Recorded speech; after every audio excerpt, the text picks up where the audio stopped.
여러분 다 평안하셨죠? 네. 이제 참 날씨도 좋고 은혜 받을 만한 계절이 된 것 같습니다. 이 결실의 계절에 우리 품성에 아름다운 결실들이 맺히게 되시기를 바랍니다. 예. 오늘 또 온라인으로 참여하신 우리 형제 자매님들 많은 축복이 있기를 기대합니다. 오늘 또 다니엘 8장 또 연구해 보도록 하겠습니다. 다니엘 8장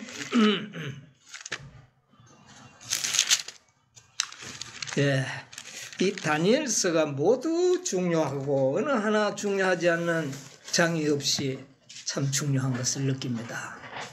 그런데도 이 8장은 너무 중요하다는 생각이 듭니다. 가장 핵심이 아닐까 생각이 들면서 또 한편 8장 중에도 이 13절과 14절이 너무 중요한 것 같아요. 한번 읽어보겠습니다. 내가 들은즉 거룩한 자가 말하더니 다른 거룩한 자가 그 말하는 자에게 묻되 이상에 나타난 매일 드리는 제사와 망하게 하는 제약에 대한 일과 성소와 백성이 내어 준바되며 짓밟힐 일이 어느 때까지 이를꼬 하며 그가 내게 이르되 2300주야까지니 그때에 성소가 정결하게 함을 입으리라 하였느니라. 아멘. 아멘. 23절로 14절의 내용이 너무 중요합니다. 간단하게 표현은 되었지만은 거기에 소개되는 모든 말씀들, 단어들이 너무 중요한 주제들이라고 저는 생각을 합니다. 거룩한 자와 거룩한 자가 대화를 나누는 가운데서 나타난 겁니다. 거룩한 자 누굴까요?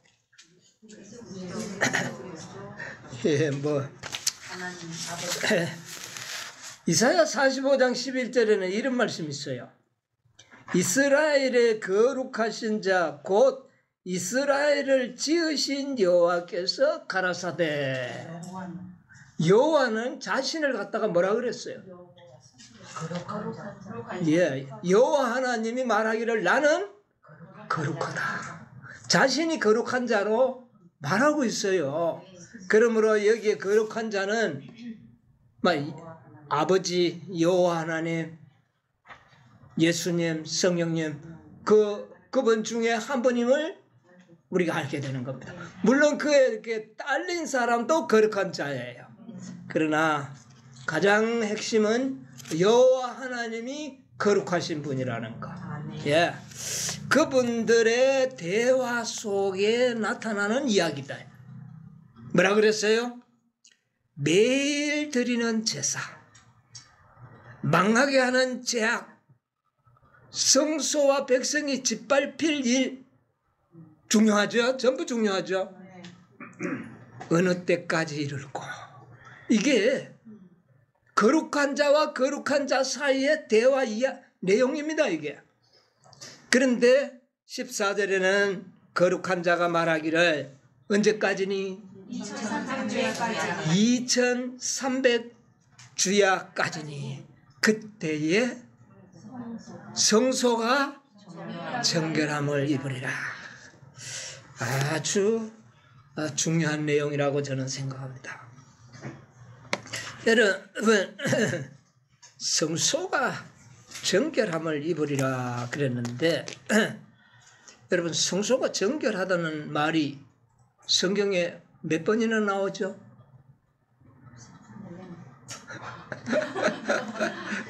조사 안 해보면 모릅니다. 저거 찾아보니까 몇 번쯤 나왔을 것 같아요? 한 7번. 7번요? 12번? 딱 한 번.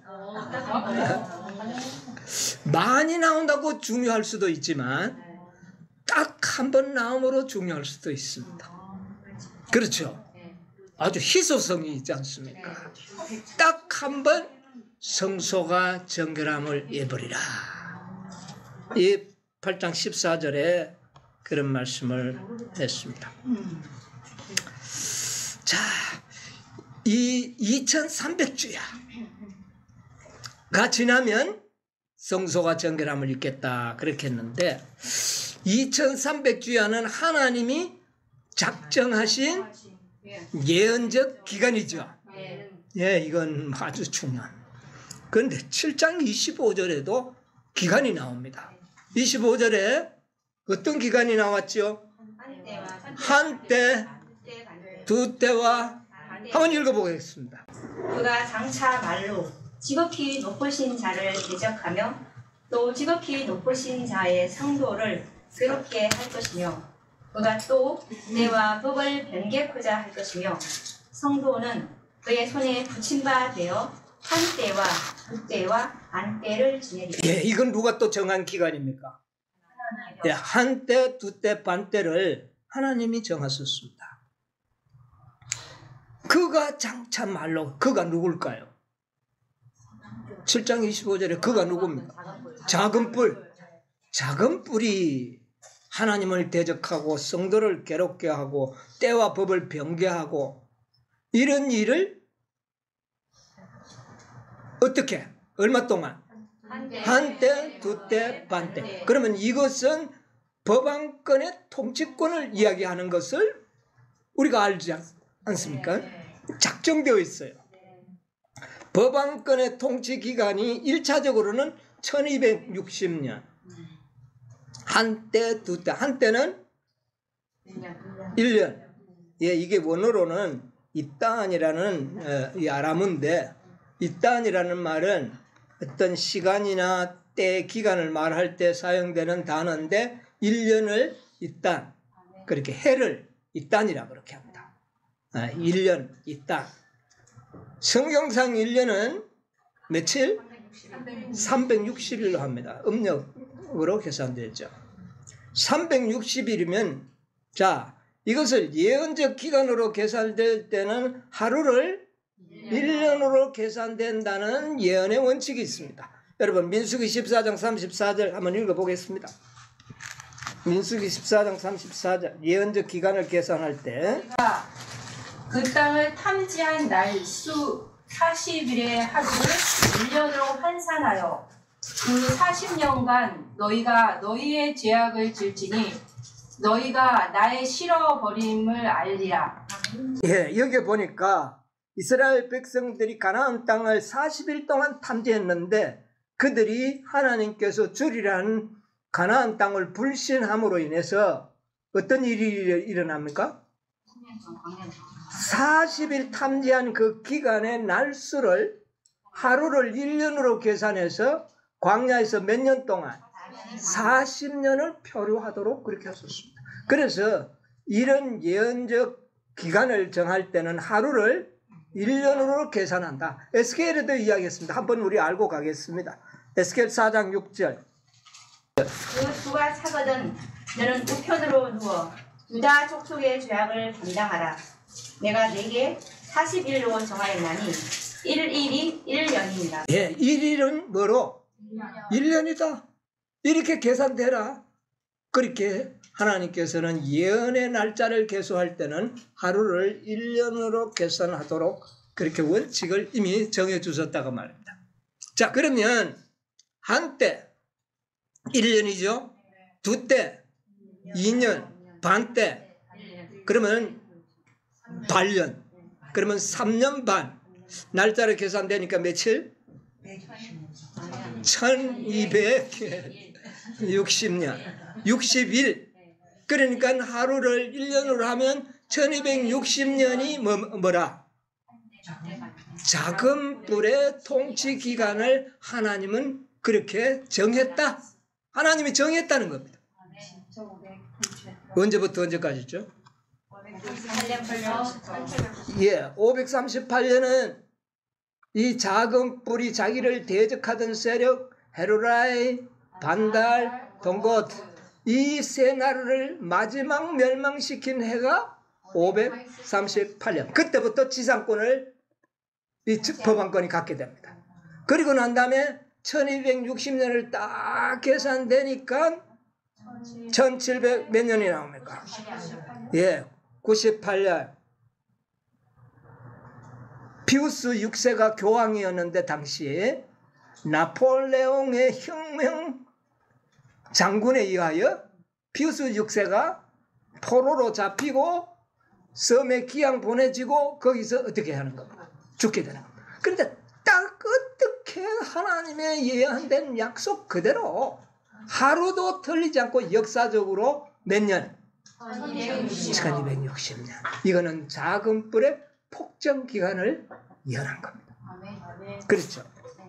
자, 그래서 이 하루에를 이렇게 1년으로 계산될 때 이것은 여러분 이걸 자세히 좀 음미하시기 바랍니다. 왜냐하면 이 작은 뿔의 폭정 기간이 왜 중요하냐?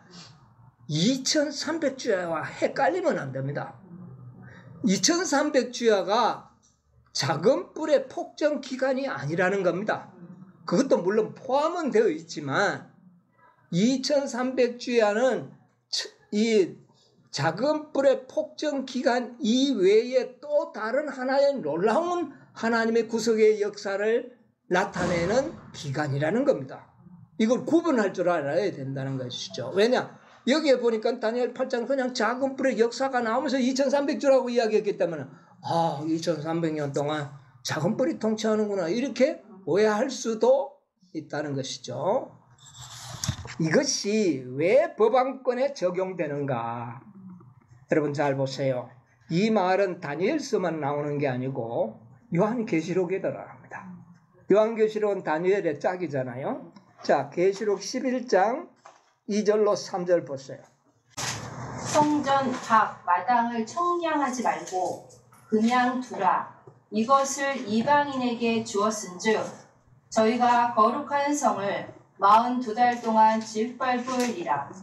내가 나의 두 증인에게 권세를 주리니 저희가 붉은 베옷을 입고 1260일을 예언하리라. 예, 여기 42달이면 며칠입니까? 또 1260일. 그러니까 한때, 두때, 반때와 일치하는 것이고 1260일을 예언하리라 그랬으면 이거는 글자 그대로 1260일. 한때, 두때, 반때죠. 그러니까 다니엘서 작은 뿔의 통치 기간을 이 계시록에도 이미 말씀했다는 겁니다. 자, 여기 보니까 성전 바깥들은 청량하지 말고 이 성전 청량하지 말라 그랬거든. 그러니까 뭐만 청량하라? 성전 안만 청량. 성전은 뭘 이야기하는 겁니까? 교회. 그러니까 교회 안에 있는 백성들을 조사한다. 청량한다는 것은 조사한다는 이야기예요. 조사하는 일을 하는데 그 다음에 거룩한 성을 42달 짓밟으리라. 거룩한 성 교회를 로마 법왕권이 몇 달 동안? 42달 동안. 또 그 다음에 저가 권세가 있어서 교회가 굵은 베옷을 입고 며칠 동안? 1260일 동안 뭐 하리라? 예언하리라. 이거는 교회가 고통당할 그 기간을 이야기하는 겁니다. 그러니까 이 법왕권이 폭정하는 기간 동안 교회는 어떻게 해요? 말할 수 없는 핍박과 수많은 순교자가 나오는 역사가 있을 것에 대한 예언인데 그게 1260일. 한때, 두때, 반때가 계시록에도 나온다는 겁니다. 똑같은 사건이에요. 계시록 12장 6절. 그 여자가 광야로 도망하니 거기서 1260일 동안 저를 양육하기 위하여 하나님의 예비하신 곳이 있더라. 이 여자가 하는 거, 여자는 누구를 이야기하는 거예요? 네. 교회. 그러니까 이 작은 뿔의 폭정 기간 동안 하나님의 참 교회는 어디로 도망갔다? 광야로 도망가서 얼마 동안? 1260년. 이게 다 다니엘서 한때, 두때, 반때를 설명하는 이야기들입니다. 네, 이걸 우리가 확신하고 우리가 넘어가야 돼. 또 12장 14절. 그 여자는 큰 독수리의 2 날개를 받아 광야 자기 곳으로 날아가 거기서 그 뱀의 낯을 피하여 한 때와 2때와 반 때를 양육. 다니엘 7장 25절과 동일한 말을 사용을 했죠. 여자가, 교회가 독수리의 날개를 받아 광야로 가서 이 법안권의 그 폭정을 피했다. 뱀의 낯을 피했다. 그 말입니다. 그러니까 이게 다 동일한 예언과 예언이라는 것이죠. 이걸 확인해 두자는 겁니다. 그러니까 1260일은 작은 뿔의 뭐다? 통치 기간을 이야기하는 거다. 자, 계시록 13장 5절에는 또 말씀으로 직접 합니다. 또 짐승이 큰 말과 참남된 말하는 입을 갖고 또 42달 일할 권세를 받아. 바다에서 나온 이 짐승, 네? 이 짐승은 법안권인데 몇 달 동안? 42달. 1260년. 한때, 두때, 반때. 그러니까 다니엘 7장에 나오는 한때, 두때, 반때는 다 무엇이다? 작은 뿔의 폭정 기간을 아주 폭정하고 하던 그 기간에 하나님께서 예언하신 것이 확실하죠. 예, 분명합니다. 그런데 다니엘 8장 14절에는 2300주야까지니 그랬어요. 그러면 2300주야는 1260년이 그 속에 포함되는 것은 맞지만 이거는 다른 기간이라는 걸 알게 되는 겁니다. 자, 1260년이 그러면 마칠 때는 뭐 어떤 일이 일어나는가 여기에 주목해야 돼요.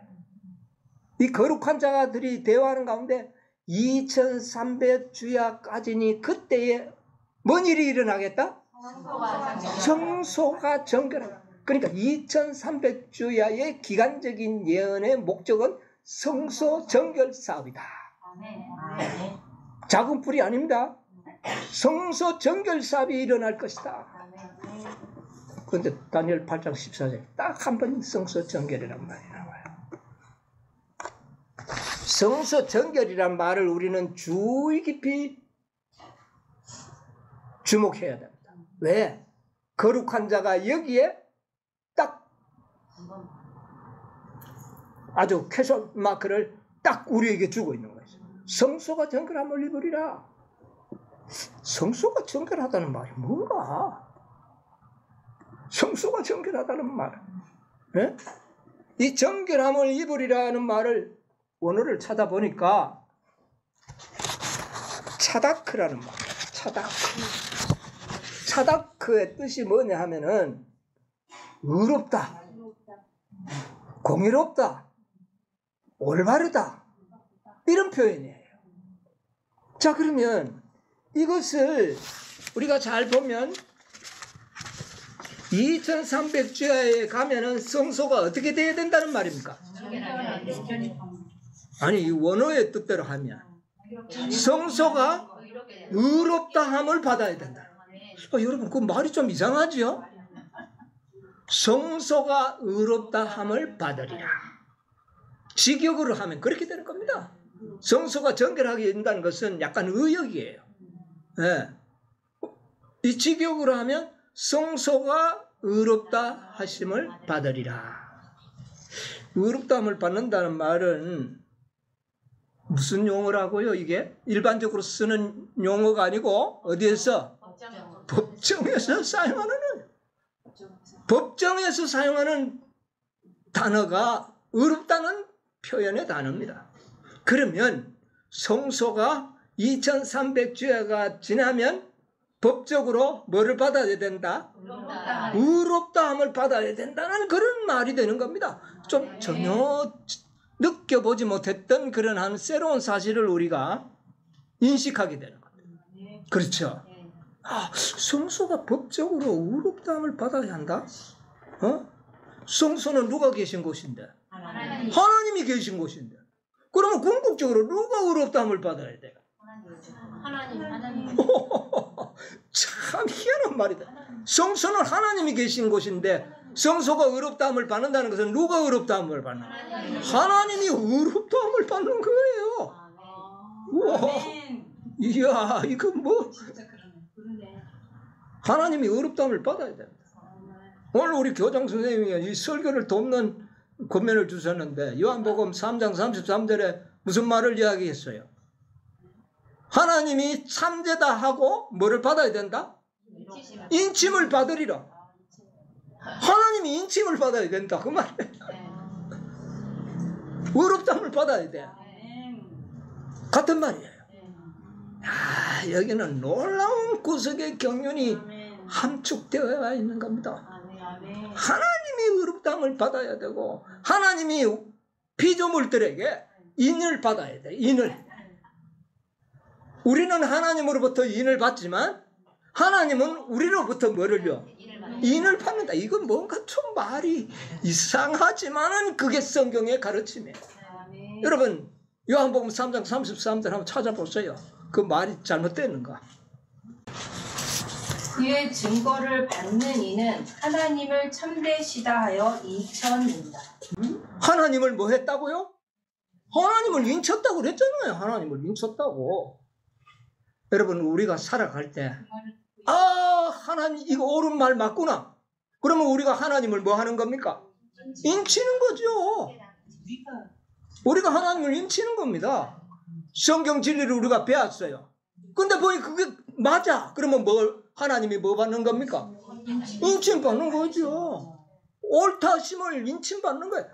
하나님은 인침을 받기를 원하십니다. 우리에게 인침 받기를 원하신다니까요. 우리 피조물들에게 하나님은 의로우시다라는 인침을 받기를 원한다는 겁니다. 법적으로 그렇게 인정받기를 하나님은 원하신다. 온 우주가 인정하는. 예, 온 우주가 하나님은 의로우시다. 이런 부르심을 입기를 원하신다. 여러분 출애굽기 9장 27절에 이런 말씀이 있습니다. 한번 읽어보세요. 출애굽기 9장 27절. 바로가 사람을 보내어 모세와 아론을 불러 그들에게 이르되 이번은 네가 범죄하였노라. 여호와는 의로우시고 나와 나의 백성은 악하도다. 여호와는 뭐 의로우시고 누가? 바로가. 바로는 사단을 대표하는 인물이에요. 하나님이 그 말씀을 듣기를 원하시는 겁니다. 아멘. 바로까지도 하나님은 어렵다. 나는 악하다. 시인하기를 원하신다는 걸 하나님의 백성이라면 알고 계셔야 합니다. 아멘. 구원만 받으려고 그저 꼬리 치지 말고.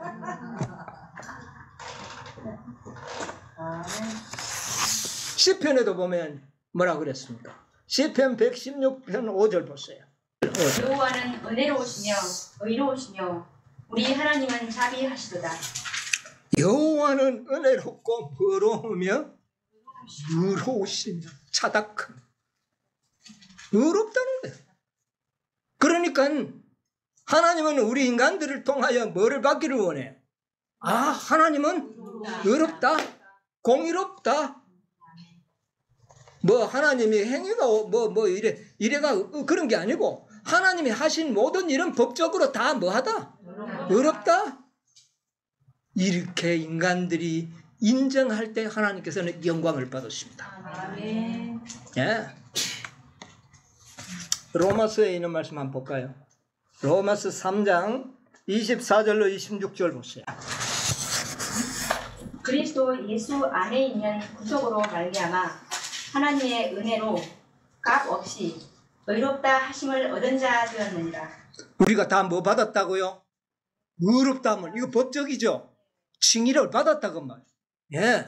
그 다음에요. 이 예수를 하나님이 그의 피로 인하여 믿음으로 말미암는 화목제물로 세우셨으니 이는 하나님께서 미리 참으시는 중에 전에 지은 죄를 간과하심으로 자기의 의로우심을 나타내려 하심이니 곧 이때 자기의 의로우심을 나타내사 자기도 의로우시며 또한 예수 믿는 자를 의롭다 하려 하심이니. 뭐라고요?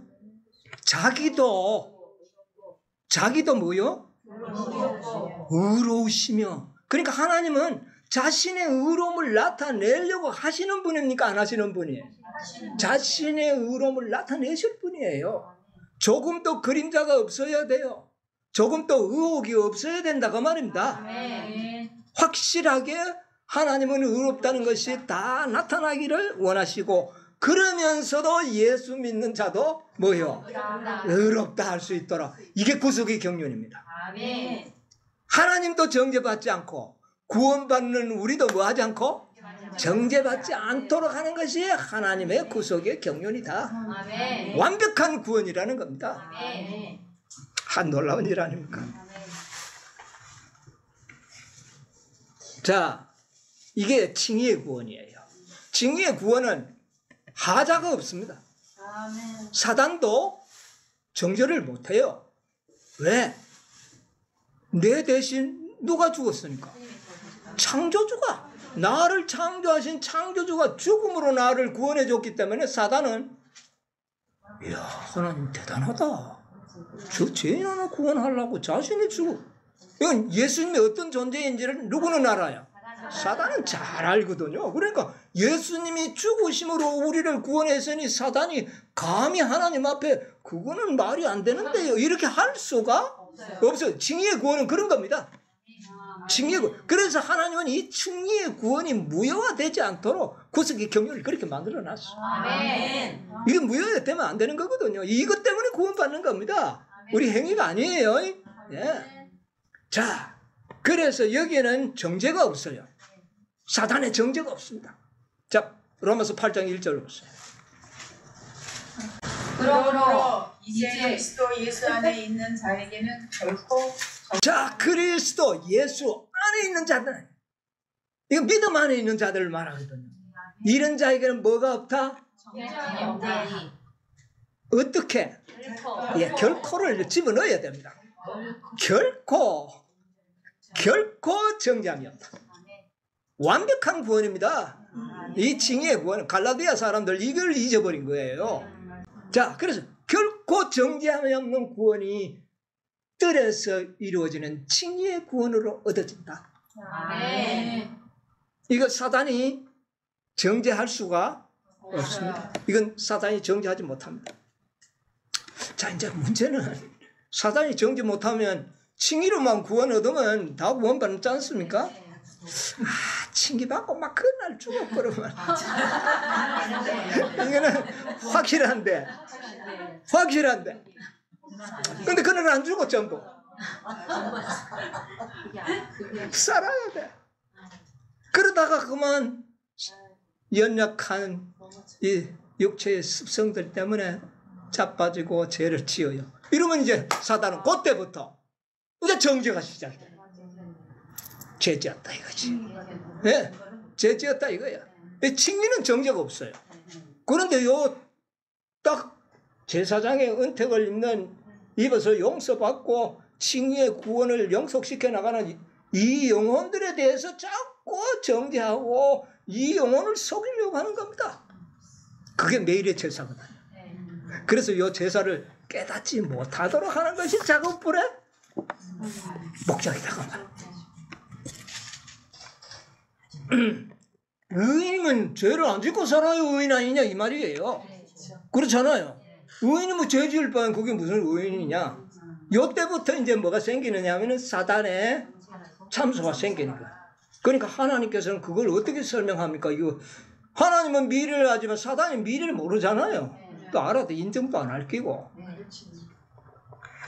자, 그래서 사단은 뭐라 그러냐면 이런 자들이 죄 짓고 용서받고 이렇게 하다가 믿음 안에서 잠들었어요. 그를 구원하면 하나님, 이거는 의롭지 못한 행위입니다. 그런다고 말입니다. 뭐 말이지 이해가세요? 네. 네. 의인 대신 의롭게 살다가 죽었으면 내가 말을 안 해요. 근데 죄 지었잖아요. 그런데 용서하고 구원 줬어요. 이거는 뭐가 문제가 있습니까, 하나님? 그럼 나도 구원 받아야죠. 나도 용서받고. 이제 이상한 계변들이 다 나오는 겁니다. 자, 칭의까지는 문제가 없는데 매일의 봉사의 진리를 사단은 트집을 잡고 인간들이 깨닫지 못한 무지를 이용해서 우리를 정죄하고 참소한다고 합니다. 여러분 모세를 제 이야기가 옳은지 안 되는지는 신료를 들어보면 알아요. 모세 보세요. 모세 유다서 1장 9절. 천사장 미가엘이 모세의 시체에 대하여 마귀와 다투어 변론할 때에 감히 회방하는 판결을 쓰지 못하고 다만 말하되 주께서 너를 꾸짖으시기를 원하노라 하였습니다. 예. 예수님이 이 천사장 미가엘은 예수님인데 모세를 부활시키려고 내려왔는데 사단이 그 옆에 서서 항의합니까? 항의를 하고 있어요. 세상에 모세와 같은 사람이 어디 있습니까? 모세와 같이 의롭고 모세와처럼 품성이 변화되고 모세와 같이 훌륭한 사람은 이 세상에 아마 찾아보기 어려운 그런 사람. 그런데 사단이 뭐라 그래요? 왜 부활시켜 데려갑니까? 죄 지었지 않습니까? 항의한다고 말이에요. 이걸 보면 지금 제가 드린 설명이 들리지가 않다는 것을 확인할 수가 있어요. 하나님은 의롭다 함을 받지 못하고 있는 겁니다. 그렇지 않아요? 많은 사람들도 그렇게 생각합니다. 뭐 그러면 죄 짓고 또 용서받고 죄 짓고 또 용서받고 그래가지고 구원하는 거 그게 뭐 구원의 가치를 아주 그렇게 왜곡시켜버립니다. 자, 마태복음 17장에 보면 모세가 부활했는 게 확실한지가 나오는데 7장 30절에 변화산에 예수님이 변화산에 올라갔었을 때 거기에 누가 나타났어요? 모세와 엘리야가 나타났죠. 엘리야는 살아서 성천한 사람이요. 그러면 모세는요? 부활하고 그때 변화산에 엘리야와 함께 이 땅에 내려와서 고민 중에 있는 예수에게 하나님의 기별을 전한 사람이 누구냐 하면은 모세와 엘리야였어요. 확실하죠? 예, 부활한 게 맞습니다.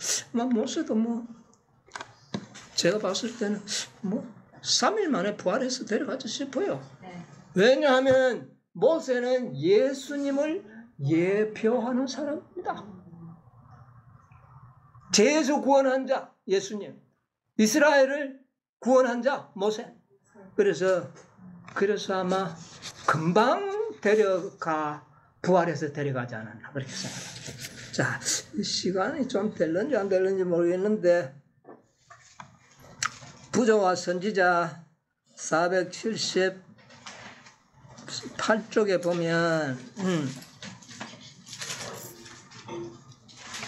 듬성듬성 좀 읽어보겠습니다. 478쪽에 보면 만일 모세의 생애가 가데스에서 저질러진 죄, 그 바위에서 물을 내게 하는 사건에서 하나님께 영광을 돌리지 않는 그 한 가지 죄로 더럽혀지지 않았더라면 약속의 땅에 들어갔을 것이며 죽음을 보지 않고 하늘로 성천했을 것이다. 예, 그런 겁니다. 그러나 모세는 오랫동안 무덤 가운데 있지 아니하였다. 그리스도께서 친히 모세를 장사한 천사들과 함께 잠자는 성도 모세를 불러내시기 위해 하늘에서 내려오셨다. 사탄은 모세로 하여금 하나님께 범죄토록 하여 마침내 그를 죽음의 권세에 가두어 둔 자신의 성공에 기뻐 사탄은 기뻐 날뛰었어요. 예. 너는 흙이니 흙으로 돌아갈 것입니다. 라는 하나님의 선고가 그를 죽음의 소유가 되게 했다고 선언하였다. 무덤의 권세가 결코 깨뜨려져 본 일이 없고 무덤 속에 있는 자는 모두 자기의 포로이므로 그의 어두운 옥사에서 결코 놓이지 못할 것이라고 주장합니다. 잠깐요. 무덤 속에 자는 자는 전부 내 포로다. 죄 때문에 죽었지 않느냐? 그건 내 포로다 이거예요. 그러므로 이 자를 부활시켜서 하늘에 데려가는 것은 하나님은 의롭지 않다는 겁니다. 하나님은 의롭지 않다는 거예요. 중요한 논쟁점이 될 수 있죠. 자, 그다음 그리스도께서. 그리스도께서 처음으로 죽은 자에게 생명을 주시려고 모세는 예수님께서 최초로 생명을 주신 사람입니다. 자, 생명의 왕과 빛나는 천사들이 그 무덤에 접근할 때 사탄은 자기의 주권을 빼앗길까봐 사단은요, 염려했다. 이거 보고 아주 놀라 자빠졌어요. 사탄은 악한 천사들과 더불어 그가 자신의 것이라고 주장한 영토의 침해에 대하여 항쟁할 태세를 갖추었다. 사탄은 하나님의 종이 자기의 포로가 되었다고 자랑하였다. 그는 모세까지도 하나님의 율법을 지킬 수 없었으며 모세는 사탄으로 하여금 하늘에서 추방당하게 한 죄, 즉 여호와께 속한 영광을 자신이 취한 범죄로 사탄의 지배 아래에 들어왔다고 선언하였다. 대반역자 사탄은 그가 하나님의 정부에 대항하고 하나님이 자기에 대하여 불공평하다는 최초의 불평과 비난을 되풀이했다. 이때 최초가 된 것은 최초로 모세가 부활했기 때문에 생명을 무덤 속에 들어간 자가 생명을 얻은 것은 최초거든요. 그러니까 사단이 항의하기 위하여 자기 부하들을 데리고 그 자리에 왔다는 겁니다. 자, 보세요. 그러면 무덤 속에 들어간 자들은 다 자신의 포로라고 주장을 하고 믿고 있었는데 모세를 부활시킵니다. 이것은 뭘 의미하는 겁니까? 하나님께서 권세와 능력으로 부활할 수 있어요. 네가 뭔데 하고 이래 해버릴 수도 있어요. 그러나 그런 식으로만 한다면 6,000년이 필요 없잖아요. 처음부터 그래 해버리면 되니까. 그런데 그렇게 하지 않았다는 것은 하나님의 구속의 경륜이 여기에 들어있는 겁니다. 자, 그래서 이 사단은 하나님이 의롭지 못하다는 것을 주장하는 겁니다. 그러면 하나님은 뭐함을 받아야 돼요? 그게 성소가 의롭다함을 받으리라는 겁니다. 정결함을 받는다는 건 의롭다함을 받는다는 거예요. 그러니까 하나님의 구속의 경륜은 의롭다. 법적으로 뭐가 없다? 전혀 하자가 없고 의롭다. 이것이 구속의 경륜에 들어있다는 것을 하나님의 백성들은 이해할 필요가 있다. 자, 그래서 479쪽의 부조와 선지자 여기 보면 이런 말씀을 했어요. 모세는 죄의 결과로 사단의 권세하에 빠졌다.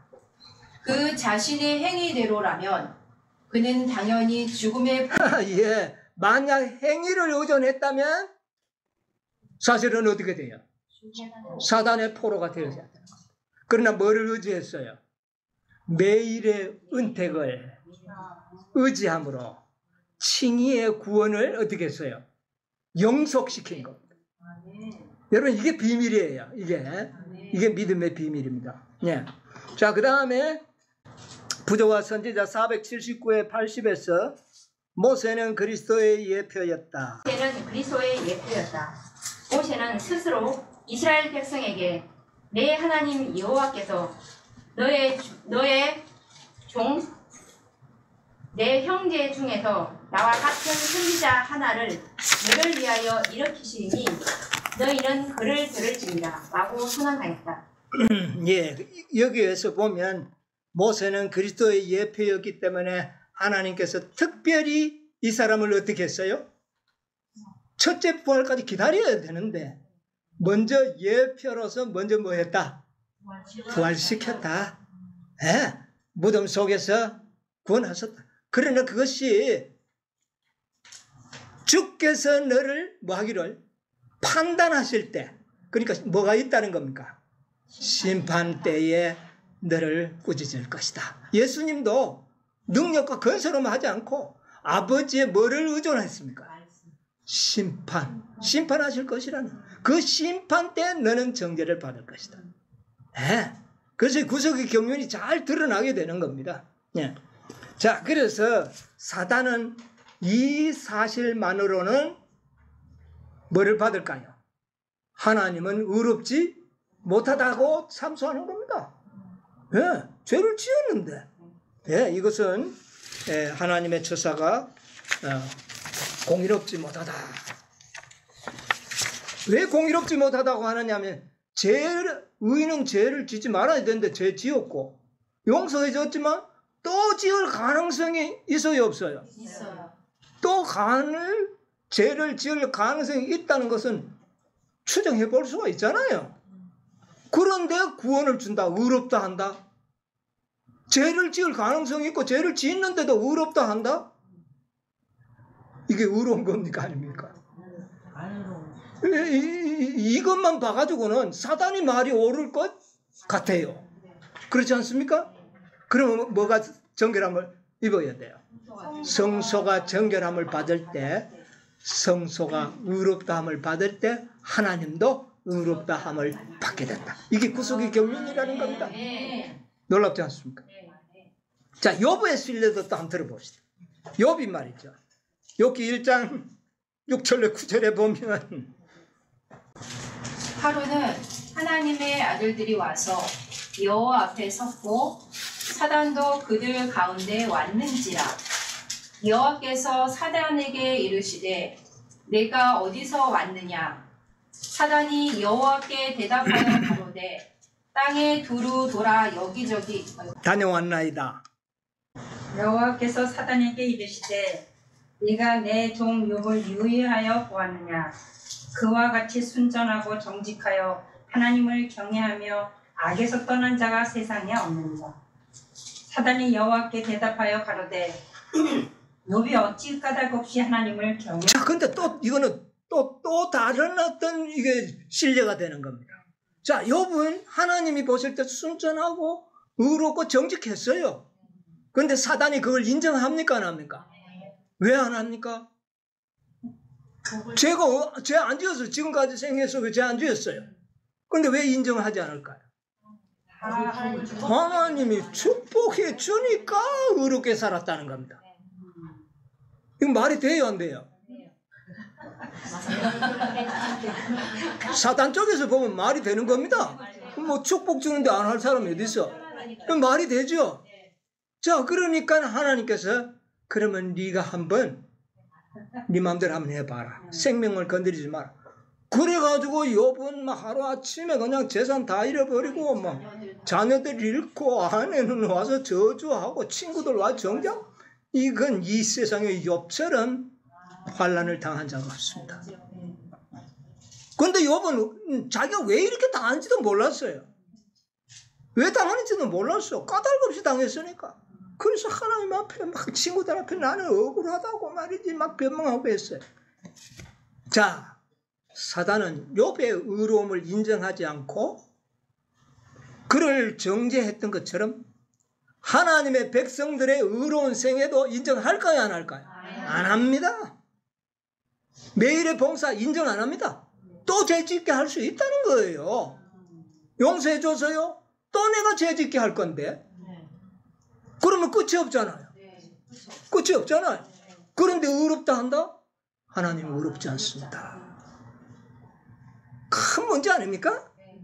여러분, 이 문제 해결하지 않고 구원받을 생각하면 안 됩니다. 이 문제가 해결되어야지만 우리가 모세처럼 부활받을 수 있습니다. 모세처럼 특별히 데려가지 않아요. 이제는 그런 게 없습니다. 그러면 이것이 분명히 되어야 하는 겁니다. 그러면 욥도 인정 안 했는데 우리도 인정 안 할 거 아닙니까? 또 죄 짓기는 할 수 있다는데. 딱 그거 보면 우편 강도가 참 복 있는 사람이라. 제가 생각하니까 우편 강도가 보통 복 있는 사람이라. 주님이여, 주님의 나라에 임할 때 나를 기억해 주시오. 주님께서 뭐라고 그랬어요? 너는 나와 함께 낙원에 있을 것이다. 그러고는 그는 죽어버렸어요. 죄 지을 여가도 없었어. 사단이 정죄할 수 있나요? 정죄할 수 없어요. 뭐 어쨌든 죄의 기록이 없어. 그 사람이 복 있는 사람인데 그 외에는 다 정죄를 받을 겁니다. 여러분 정죄 받습니다. 사단한테. 네 죄 안 진다고 난 너 죄 짓게 할 수 있어. 안 지을 수도 있지만 지을 수도 있지 않습니까? 자, 이러니까 하나님은 의롭다함을 받아야 되는 거예요. 확정이 돼야 되는 겁니다.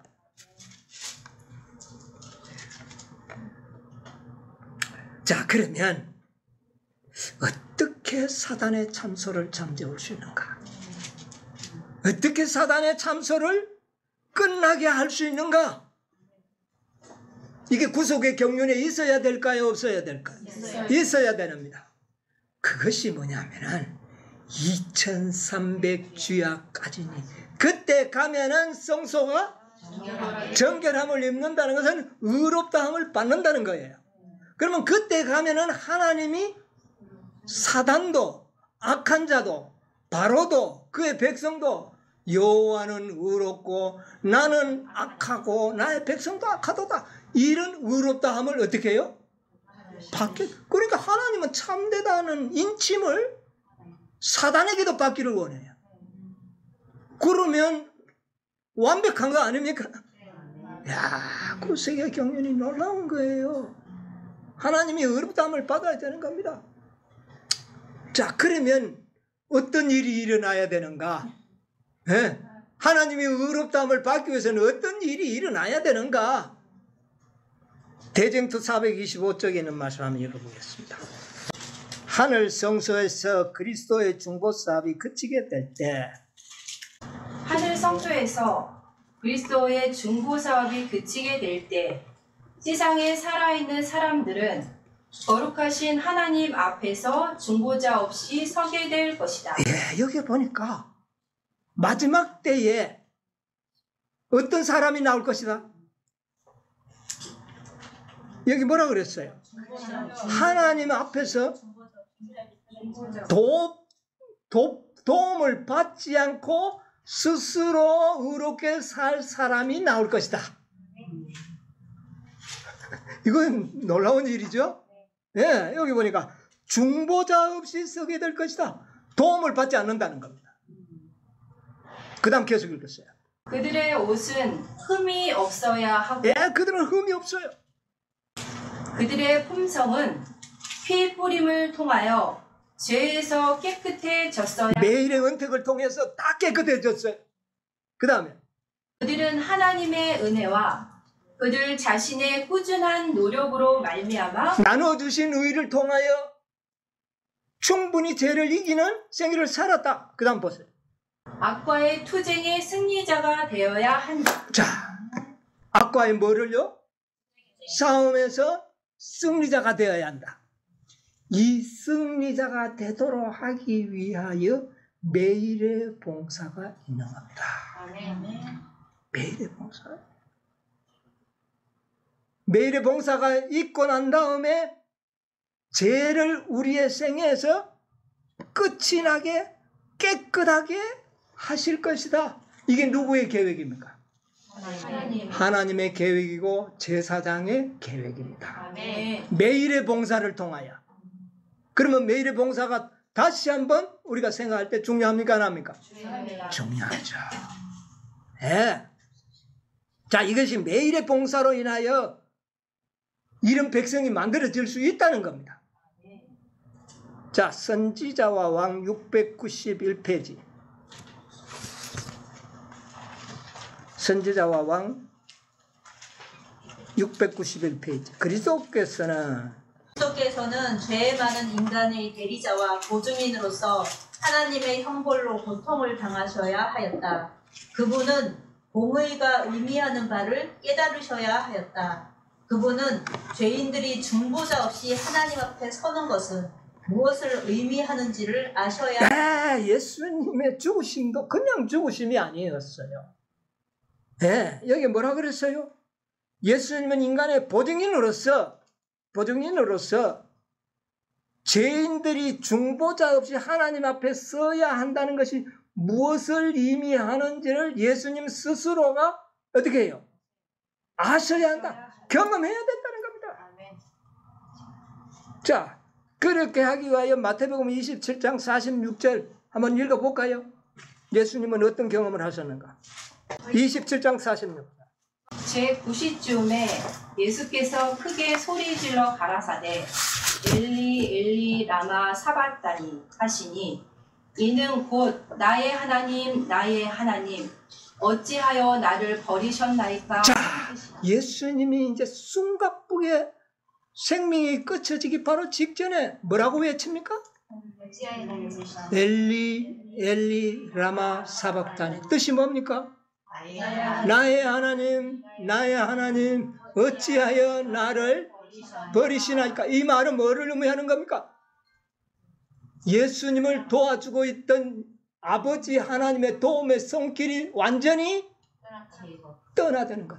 제거돼 버렸을 때 예수님의 마음속에 오는 그 절망감, 그것을 의미하는 겁니다. 이것이 앞으로 중보자 없이 설 백성들의 경험임을 예수님은 경험하셨다는 거죠. 이게 구속기 경륜에 들어있어요. 네. 이렇게 하셨다 그랬어요.